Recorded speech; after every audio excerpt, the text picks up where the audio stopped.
Okay, in this video I'll be showing you how you can do the typewriter effect for free in Davinci Resolve 18 and beyond that. This works on every single Davinci Resolve update there has ever been and probably will be in the future.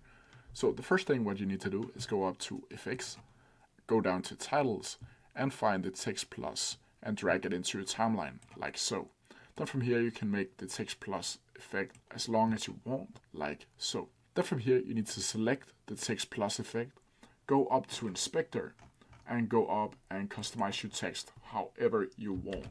I'm just gonna click my name like so. I can also change the font, I can change the color if I want to do that, the sizing, or the position if I want to do that. Doesn't really matter. So now to add the typewriter effect. And to do that you need to go over to Title, you need to go over to the start of your Text Plus clip. Then you need to scroll down until you see this called Write On. From here you simply need to go over and put on a keyframe. Then from here you can see the start and the ending. And you need to take the start or the ending and put it over to 0 or the beginning over here.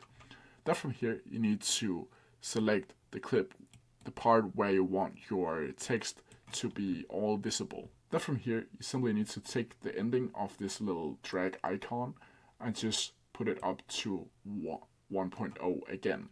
And that's how you do it. I can quickly show you how it's going to look like so. If you have any questions about it, please leave them down in the comment section below and I'll try my best to answer them as quickly as possible. See ya!